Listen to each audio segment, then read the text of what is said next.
ओम शांति। ओम शांति बाबा। आज 19 मई 2025 है और आज हम अध्ययन करने जा रहे हैं परमपिता परमात्मा के अनमोल मधुर महावाक्यों को, मुरली को। तो इस अमूल्य मुरली को अध्ययन करने के लिए इस ब्रह्मा कुमार का ये अनुभव रहा है कि मुरली को अपने हाथों में ज़रूर से ज़रूर लेना है। फुर्सत से, इत्मीनान से बैठकर, इस शरीर के भान से अलग होकर जब हम फुर्सत से करेंगे तो हम इस कार्य को, इस विधि को सहजता से अपना पाएंगे। और इसलिए अपने इस देह भान से अलग होना है और सूक्ष्म शरीर के साथ चलते हैं मधुबन की धरा पर, और उसमें भी खास पांडव भवन के उस हिस्ट्री हॉल में जहाँ परमपिता परमात्मा साकार रूप में मुरलियाँ चलाया करते थे। और परमात्मा हमें ये ज्ञान, ये मुरली हमारे संस्कारों में परिवर्तन लाने के लिए, इन आसुरी संस्कारों से जो हम पूरी तरह से बंध गए हैं, घिर गए हैं, इनसे एकदम सटीक तरीके से, सरल सहज विधि से बिल्कुल ऐसे निकल जाएं जैसे माखन से बाल। तो इतना सहज रीति निकालने के लिए बाबा हमें रोज़ रोज़ सम्मुख बैठ ज्ञान सुनाते हैं। तो हमें भी उनका मान रखना है ना। तो इसलिए अब जैसे ही मैं आत्मा इस स्थान पर, इस पवित्र स्थान पर उपस्थित होता हूँ, परमपिता परमात्मा की उपस्थिति मात्र से मुझ आत्मा में पवित्रता, शांति, प्रेम और सुख के प्रकंपनों का संचार तीव्र हो जाता है। बाबा दृष्टि से मुझ आत्मा में अष्ट शक्तियाँ और ज्ञान प्रकाश का प्रवाह करने लगते हैं और मैं आत्मा आनंद विभोर हो जाता हूँ और मुझ आत्मा के चारों ओर आनंद का एक आवरण तैयार हो जाता है। और अब इस आवरण में कोई भी बात, कोई भी चीज़ भीतर नहीं आ सकती। मैं अब पूरी तरह से आत्माभिमानी स्थिति में स्थित रहकर परमपिता परमात्मा के सानिध्य में आकर अध्ययन करता हूँ ये अमूल्य मुरली। जिस अमूल्य मुरली में बाबा कहते हैं, मीठे बच्चे, श्रीमत ही तुमको श्रेष्ठ बनाने वाली है, इसलिए श्रीमत को भूलो मत। अपनी मत को छोड़ एक पिता की मत पर चलो। हाँ जी बाबा। आगे प्रश्न रूप में मेरे बाबा कहते हैं, पुण्य आत्मा बनने की युक्ति क्या है? उत्तर बदलाते हैं मेरे बाबा, पुण्य आत्मा बनना है तो सच्चे दिल से, प्यार से एक बाबा को याद करो। दूसरा, कर्मेंद्रियों से कोई भी विकर्म न करो, सबको रास्ता बताओ। अपने दिल से पूछो, ये पुण्य हम कितना करते हैं? अपनी जांच करो, ऐसा कोई कर्म ना हो जिसकी 100 गुना सजा खानी पड़े। तो जांच करने से पुण्य आत्मा बन जाएंगे। हाँ जी बाबा। ओम शांति। रूहानी पिता बैठ बच्चों को समझाते हैं। मेरे बाबा सम्मुख बैठ हम बच्चों को समझा रहे हैं। ये तो बच्चों को मालूम है कि अभी हम शिव बाबा की मत पर चल रहे हैं। उनकी है ऊंचते ऊंच मत। दुनिया ये नहीं जानती कि ऊंचते ऊंच शिव बाबा कैसे बच्चों को श्रेष्ठ बनाने के लिए श्रेष्ठ मत देते हैं। इस रावण राज्य में कोई भी मनुष्य मात्र मनुष्य को श्रेष्ठ मत दे नहीं सकते। कोई भी एक मनुष्य दूसरा मनुष्य को श्रेष्ठ मत नहीं दे सकते। तुम अभी ईश्वरीय मत वाले बनते हो। इस समय तुम बच्चों को पतित से पावन बनने के लिए ईश्वरीय मत मिल रही है। अभी तुमको पता पड़ा है, हम तो विश्व के मालिक थे। ये ब्रह्मा जो मालिक थे उनको भी पता नहीं था। विश्व के मालिक फिर एकदम पतित बन जाते हैं। समय लगा लेकिन पतित बन गए। ये खेल बहुत अच्छी रीति बुद्धि से समझने का है। सही गलत क्या है, इसमें है बुद्धि की लड़ाई। सारी दुनिया है गलत, एक बाबा है सही। सच बोलने वाले, वो तुमको सचखंड का मालिक बनाते हैं तो उनकी मत लेनी चाहिए। अपनी मत पर चलने से धोखा खाएंगे, परंतु वो है गुप्त, है भी निराकार। बच्चे बहुत गफलत करते हैं, समझते हैं ये तो दादा की मत है, सोच लेते हैं कि ये तो ब्रह्मा बाबा बोल रहे हैं। माया श्रेष्ठ मत लेने नहीं देती, ये माया का काम है, ये श्रेष्ठ मत लेने नहीं देता। लेकिन हमें चलना तो श्रीमत पर चाहिए ना। बाबा आप जो कहेंगे वो हम मानेंगे जरूर, परंतु कई मानते नहीं हैं। नंबरवार पुरुषार्थ अनुसार मत पर चलते हैं। बाकी तो अपनी मत पर चला लेते हैं, बाकी सब अपना मत पर चला लेता है। बाकी आए हैं, बाबा आए हैं श्रेष्ठ मत देने। ऐसे पिता को घड़ी घड़ी भूल जाते हैं, माया मत लेने नहीं देती। श्रीमत तो बहुत सहज है ना। दुनिया में कोई को ये समझ नहीं है कि हम तमो प्रधान हैं।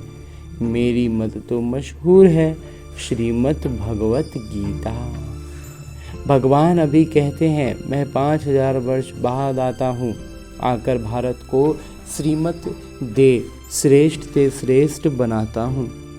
बाबा तो सावधान करते हैं, बच्चे श्रीमत पर नहीं चलते। बाबा सावधान कर रहे हैं लेकिन फिर भी हम श्रीमत पर नहीं चलते। बाबा रोज रोज समझाते रहते हैं, बच्चों श्रीमत पर चलना भूलो मत। इन ब्रह्मा की तो बात ही नहीं, ये बात हमें ब्रह्मा बाबा नहीं बतला रहे हैं, शिव बाबा समझा रहे हैं। उनकी बात समझो, वही इन द्वारा मत देते हैं, वही समझाते हैं।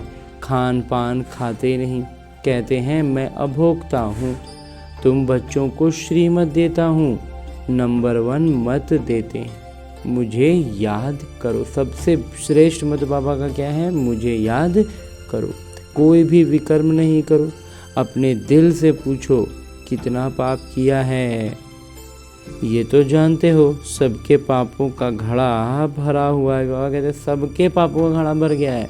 इस समय सभी गलत रास्ते पर हैं। तुम्हें अभी बाबा द्वारा सही रास्ता मिला है। तुम्हारी बुद्धि में सारा ज्ञान है। गीता में जो ज्ञान होना चाहिए वो है नहीं। वो ज्ञान वास्तव में उस भक्ति मार्ग की गीता में नहीं है। वो कोई पिता की बनाई हुई नहीं है। ये भी भक्ति मार्ग में नूंद है। कहते भी हैं भगवान आकर भक्ति का फल देंगे। बच्चों को समझाया है ज्ञान से सद्गति, सद्गति भी उसकी होती है, दुर्गति भी सबकी होती है। सद्गति भी बाबा कहते सबका करते हैं और फिर दुर्गति होता है तो सबका होता है। ये तो दुनिया ही तमो प्रधान है, सतो प्रधान कोई है नहीं। पुनर्जन्म लेते लेते अब पिछाड़ी आकर हुई है। अब मौत सबके सिर पर खड़ा है, भारत की ही बात है। गीता भी है दैवी देवता धर्म का शास्त्र। तो तुम्हें दूसरे कोई धर्म में जाने से क्या फ़ायदा। हर एक अपनी अपनी कुरान बाइबल आदि ही पढ़ते हैं, अपने धर्म को जानते हैं। एक भारतवासी ही अन्य सब धर्मों में चले जाते हैं और सब अपने अपने धर्म में पक्के हैं। भारतवासी ही जिधर जो समझ में आया उधरे चले गए। हर एक धर्म वाले की शक्ल आदि अलग है। बाबा स्मृति दिलाते हैं, बच्चे तुम अपने देवी देवता धर्म को भूल गए हो। तुम स्वर्ग के देवता थे। हम सो का अर्थ भारतवासियों को बाबा ने सुनाया है। बाकी हम आत्मा सो परमात्मा नहीं हैं। ये बातें तो भक्ति मार्ग के गुरु लोगों ने बनाई है। गुरु भी करोड़ों होंगे। स्त्री को पति के लिए कहते हैं ये तुम्हारे गुरु ईश्वर हैं, जबकि पति ही ईश्वर है। फिर हे भगवान हे राम क्यों कहती हो। मनुष्यों की बुद्धि बिल्कुल ही पत्थर बन गई है। ये खुद भी कहते हम भी ऐसे थे। ब्रह्मा भी ऐसे ही सोचते थे। कहीं कहाँ वैकुंठ का मालिक श्री कृष्ण, कहाँ फिर उनको गांव का छोरा कह दिया है। श्याम सुंदर कहते हैं, अर्थ थोड़े ही समझते हैं। अभी बाबा ने तुमको समझाया है। जो नंबर 1 सुंदर, वही नंबर लास्ट तमो प्रधान श्याम बने हैं। तुम समझते हो हम सुंदर थे फिर श्याम बने हैं। 84 का चक्र लगाए, अभी श्याम से सुंदर बनने के लिए बाबा एक ही दवाई देते हैं कि मुझे याद करो। तुम्हारी आत्मा पतित से पावन बन जाएगी। तुम्हारे जन्म जन्मांतर के पाप नाश हो जाएंगे। तुम जानते हो, जब से रावण आया है तुम गिरते गिरते पाप आत्मा बने हो। ये है ही पाप आत्माओं की दुनिया। एक भी सुंदर नहीं। बाबा बगैर सुंदर कोई बना न सके। तुम आए हो स्वर्गवासी सुंदर बनने। अभी नरकवासी श्याम हैं, क्योंकि काम चिता पर चढ़ काले बने हैं। बाबा कहते हैं काम महाशत्रु है। इन पर जो जीत पाएंगे वही जगत जीत बनेंगे। नंबर 1 है काम। उनको ही पतित कहा जाता है। क्रोधी को पतित नहीं कहेंगे। बुलाते भी हैं कि आकर पतित से पावन बनाइए। तो अब बाबा आए हैं, कहते हैं ये अंतिम जन्म पावन बनो। जैसे रात के बाद दिन और दिन के बाद रात होती है, वैसे संगम युग के बाद फिर सतयुग आना है। चक्र फिरना है। बाकी और कोई आकाश में अथवा पाताल में दुनिया नहीं है। ये जो हम भक्ति मार्ग में सुनते आए थे ना कि 7वें आसमान पर स्वर्ग है, पाताल लोक में भी और सही राजा रजवाड़ा सब कुछ चल रहा है साहब, कुछ भी बाबा कहते हैं नहीं, ये सब इसमें कोई दुनिया नहीं है। सृष्टि तो यही है। इसी सृष्टि पर सतयुग, त्रेता, द्वापर, कलयुग का चक्र चल रहा है। तो सब यहाँ ही है। वृक्ष भी एक ही है और कोई हो नहीं सकता। बाबा कहते हैं इसके अलावा और कोई भी हो नहीं सकता। ये सब गपोड़े हैं जो कहते हैं अनेक दुनियाएं हैं। बाबा कहते हैं ये सब है भक्ति मार्ग की बातें। अब बाबा सत्य बात सुनाते हैं। अब अपने अंदर देखो, हम कहाँ तक श्रीमत पर चल सतो प्रधान अर्थात पुण्य आत्मा बन रहे हैं। सतो प्रधान को पुण्य आत्मा, तमो प्रधान को पाप आत्मा कहा जाता है। विकार में जाना पाप है। बाबा कहते हैं अब पवित्र बनो। मेरे बने हो तो मेरी श्रीमत पर चलना है। मुख्य बात है कोई पाप नहीं करो। नंबर 1 पाप है विकार में जाना। सबसे मूल पाप क्या हो गया? विकार में गए मतलब पापी हो गए। तो फिर और भी पाप बहुत होते हैं। चोरी, चकारी, ठगी आदि बहुत करते हैं। फिर बहुतों को गवर्नमेंट पकड़ती भी है। अब बाबा बच्चों को कहते हैं तुम अपने दिल से पूछो, हम कोई पाप तो नहीं करते हैं। ऐसा मत समझो हमने चोरी की व रिश्वत खाई तो ये बाबा तो जानी जाननहार है, सब जानते हैं। नहीं, जानी जाननहार का अर्थ कोई ये नहीं है कि हम बाबा कहते हैं एक एक कदम देखते चलें। अच्छा, कोई ने चोरी की, बाबा जानेंगे फिर क्या? जो चोरी की उसका दंड 100 गुना ही हो जाएगा। बाबा जाने चाहे नहीं जाने, चोरी किए ना 100 गुना दंड हो जाएगा। बहुत बहुत सजा खाएंगे, बहुत बहुत सजा खाएंगे। पद भी भ्रष्ट हो जाएगा। बाबा समझाते हैं ऐसे अगर काम करेंगे तो दंड भोगना पड़ेगा। कोई ईश्वर का बच्चा बनकर फिर चोरी करता, शिव बाबा जिससे इतना वर्षा मिलता है उनके भंडारे से चोरी करता, ये तो बहुत बड़ा पाप है। कोई कोई में चोरी की आदत होती है, उनको जेल बर्ड कहा जाता है। यह ईश्वर का घर, सब कुछ ईश्वर का है ना। ईश्वर के घर में आते हैं बाबा से वर्षा लेने, परंतु कोई कोई की आदत हो जाती। उसकी सजा 100 गुना बन जाती है। सजाएं भी बहुत मिलेंगी और फिर जन्म दर जन्म गंदे घर में जाए जन्म लेंगे। फिर हर जन्म बाबा कहते हैं नीच घर में ही जन्म लेंगे। तो अपना ही नुकसान किया ना। ऐसे बहुत हैं जो याद में बिल्कुल नहीं रहते, सुनते कुछ नहीं, बुद्धि में चोरी आदि की ही ख्यालात चलते रहते हैं। ऐसे बहुत सत्संग में जाते हैं, चप्पल चोरी कर लेते, उनका धंधा ही ये रहता है। जहाँ सत्संग होता वहाँ जाकर चप्पल चोरी कराएंगे। दुनिया बिल्कुल गंदी है। ये है ईश्वर का घर। चोरी की आदत तो बहुत खराब है। कहा जाता है कख का चोर 100 लाख का चोर। छोटी सी चीज़ चुराई हो या बड़ा चीज़ चुराया हो, चोरी चोरी है। अपने अंदर से पूछना चाहिए, हम कितना पुण्यात्मा बने हैं, कितना बाबा को याद करते हैं, कितना हम स्वदर्शन चक्रधारी बनते हैं, कितना समय ईश्वरीय सेवा में रहते हैं, कितने पाप कटते जा रहे हैं। अपना पोता मेल रोज देखो, कितना पुण्य किया, कितना योग में रहे, कितने को रास्ता बताया। धंधा आदि तो भल करो, तुम कर्म योगी हो, कर्म तो भल करो। बाबा ये बैजेस बनाते रहते हैं। अच्छे अच्छे लोगों को इस पर समझाओ। इस महाभारत लड़ाई द्वारा ही स्वर्ग के द्वार खुल रहे हैं। श्री कृष्ण के चित्र में नीचे लिखत बड़ी फर्स्ट क्लास है, परंतु बच्चे अभी इतना विशाल बुद्धि नहीं हुए हैं। थोड़ा ही धन मिलता है तो नाचने लग पड़ते हैं। बाबा कहते हैं थोड़ा सा भी पैसा हो गया ना तो खुमारी आ जाता है पैसा का। कोई को ज़्यादा धन होता है तो समझते हैं हमारे जैसा कोई नहीं होगा।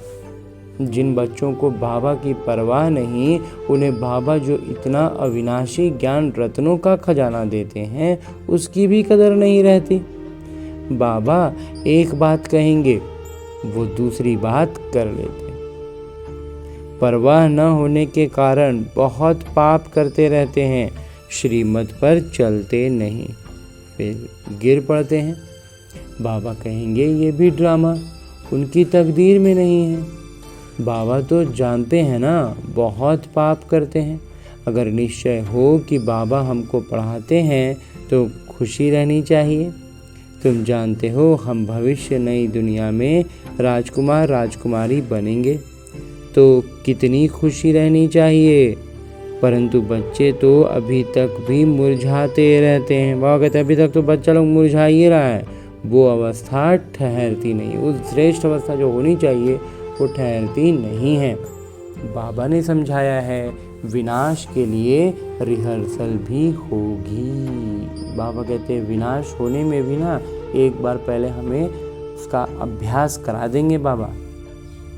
कैलामिटीज़ भी होंगी, प्राकृतिक आपदाएं भी होंगी, भारत को कमज़ोर करते जाएंगे। बाबा खुद कहते हैं ये सब होना ही है, नहीं तो विनाश कैसे होगा। बर्फ़ की बरसात पड़ेगी, फिर खेती आदि का क्या हाल होगा। लाखों मरते रहते हैं, कोई बतलाते थोड़े ही हैं। तो बाबा मुख्य बात समझाते हैं कि ऐसे अपने अंदर जांच करो। मैं कितना बाबा को याद करता हूँ। बाबा आप तो बड़े मीठे हो, कमाल है आपकी। आपका फरमान है मुझे याद करो तो 21 जन्म के लिए कभी रोगी नहीं बनेंगे। आपने अपने को आत्मा समझ बाबा को याद करो तो मैं गारंटी करता हूँ सम्मुख बाबा तुमको कहते हैं, तुम फिर औरों को सुनाते हो। बाबा कहते हैं मुझ पिता को याद करो, बहुत प्यार करो। तुमको कितना सहज रास्ता बताता हूँ पतित से पावन होने का। कोई कहते हैं हम तो बहुत पाप आत्मा है। अच्छा फिर ऐसे पाप नहीं करो, मुझे याद करते रहो। तो जन्म जन्मांतर के जो पाप हैं वो इस याद से भस्म होते जाएंगे। बाबा कितना ज़बरदस्त हमें युक्ति दे रहे हैं, हमें बात बतला रहे हैं कि हम जब समझते हैं कि हम पाप आत्मा हैं तो बाबा कहते हैं अब अपना पाप रोक दो ना, समझ में आ गया ना, अब अभी से भी रोक दो और लगातार बाबा की याद में रहो। तो जन्म जन्मांतर के जो पीछे के बोझ भी है ना वो सब भस्म होते जाएंगे। याद ही मुख्य बात है, इनको कहा जाता है सहज याद। योग अक्षर भी निकाल दो, बाबा कहते हैं योग भी मत बोलो, याद बोलो। सन्यासियों के हठ योग तो किस्म किस्म के हैं, अनेक प्रकार से सिखलाते हैं। इस बाबा ने गुरु तो बहुत किए हैं ना। अभी बेहद के पिता कहते हैं इन सब को छोड़ो, इन सब का भी मुझे उद्धार करना है और कोई की ताकत नहीं जो ऐसे कह सके। बाबा ने ही कहा है मैं इन साधुओं का भी उद्धार करता हूँ। फिर ये गुरु कैसे बन सकते? तो मूल एक बात बाबा समझाते हैं, अपने दिल से पूछो। हम कोई पाप तो नहीं करते हैं, किसी को दुख तो नहीं देते हैं, इसमें कोई तकलीफ नहीं है। अंदर जांच करनी चाहिए। सारे दिन में कितना पाप किया, कितना याद किया? याद से ही पाप भस्म होंगे। कोशिश करनी चाहिए। ये बहुत मेहनत का काम है, एकदम एक एक क्षण का हिसाब रखने के लिए बाबा कह रहे हैं, इसलिए कहते हैं थोड़ा मेहनत है। ज्ञान देने वाले एक ही पिता हैं, बाबा ही मुक्ति, जीवन मुक्ति का रास्ता बतलाते हैं। अच्छा, मीठे मीठे सिकिलदे बच्चों प्रति माता पिता बाबा का याद प्यार और आशीर्वाद। रूहानी बाबा के रूहानी बच्चों को नमस्ते।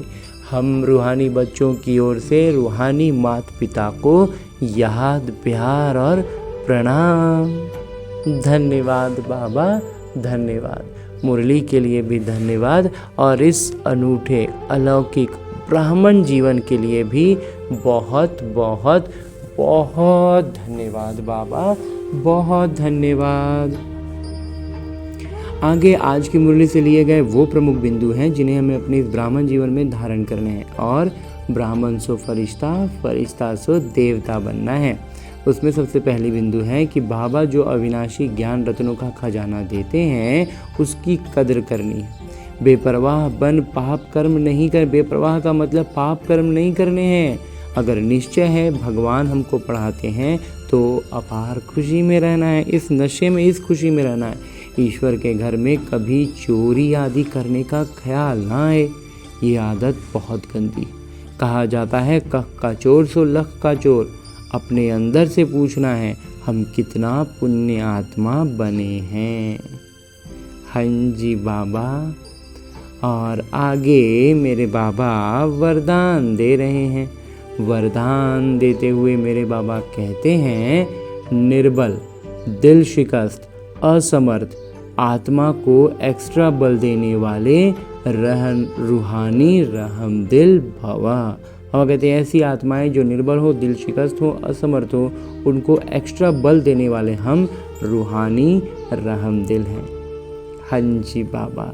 आगे विस्तार से बाबा कहते हैं जो रूहानी रहमदिल बच्चे हैं वो महादानी बन बिल्कुल होपलेस केस में होप पैदा कर देते हैं। होपलेस केस में बाबा उम्मीद जगा देने वाला बच्चा को कहते हैं रूहानी रहमदिल। निर्बल को बलवान बना देते हैं। दान सदा गरीब को, बेसहारे को दिया जाता है। तो जो निर्बल, दिल शिकस्त, असमर्थ प्रजा क्वालिटी की आत्माएं हैं उनके प्रति रूहानी रहमदिल महादानी बनो। आपस में एक दूसरे के प्रति महादानी नहीं, वो तो सहयोगी साथी हो, भाई भाई हो, हम शरीफ पुरुषार्थी हो। सहयोग दो, दान नहीं।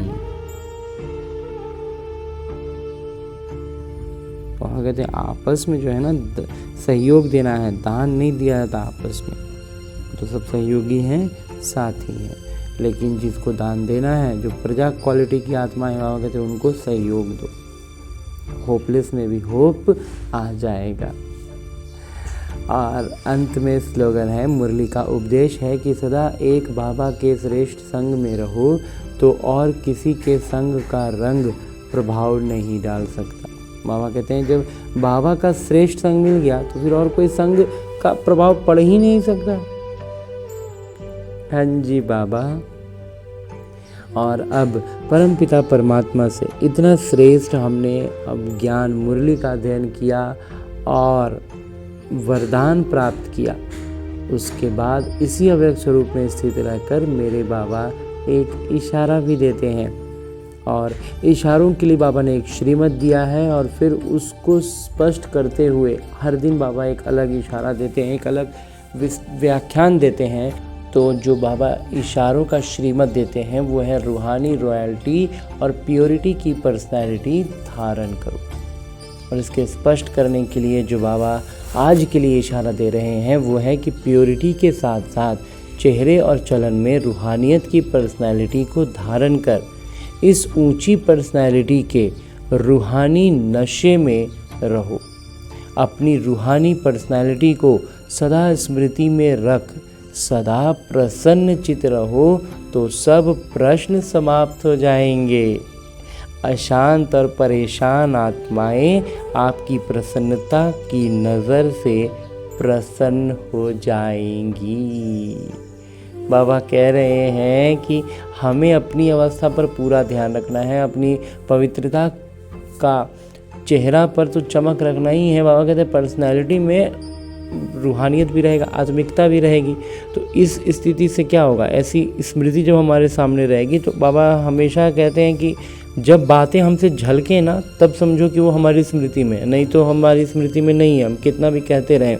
इसलिए बाबा कहते हैं कि हमारी झलक, हमारी चेहरे चलन से प्रसन्न चित्त अवस्था झलके तो प्रश्न सारे समाप्त, प्रसन्न रहेंगे तो प्रश्न समाप्त हो जाएंगे। और सिर्फ अपने समाप्त नहीं होंगे, बाबा कहते हैं अशांत और परेशान आत्माएं भी आपकी प्रसन्नता की नज़र से प्रसन्न हो जाएंगी। हाँ जी बाबा। तो मेरे बाबा से इतना श्रेष्ठ हमने अव्यक्त इशारा भी पा लिया।